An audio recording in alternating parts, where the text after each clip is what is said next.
For us, hunting season's like a huge deal. We spend all year preparing for it. It's quite the obsession. So this particular trip was the opener of rifle season.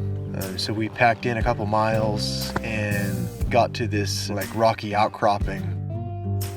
Bryan was glassing with the spotting scope, kind of in a precarious position. I think he just forgot to lock down the tripod head. I don't know if it was quite that. The spotting scope tilted forward and literally just took the tripod with it, and we both watched it disappear over the rock. Yeah. You know, we heard it crash down below, and it broke right at the halfway point where the screws hold it together, and he thought that's the end of our trip, you know? Yeah, it was just like, oh my gosh, it's opening day, and now we don't have a spotting scope, and it was just all bad. Yes. Yeah. I was pretty determined to save the trip, and so I ended up climbing down and saw that, you know, none of the glass was broken. It was still intact. I thought, man, I think I have a roll of duct tape. And so I got the roll out, wrapped it as much as I could. And it was pretty sturdy, you know, it wasn't coming apart at all.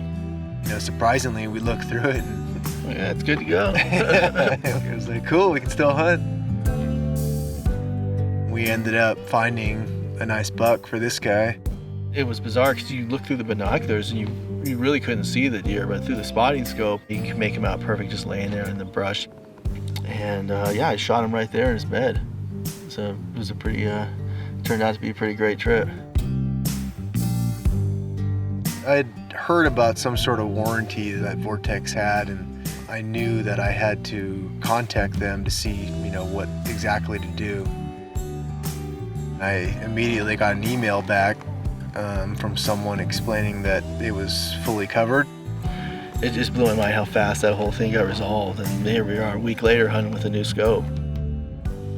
It's just nice knowing that there's a company out there that when you buy one of their products, they really back you as a hunter, and to me that's huge, it really is.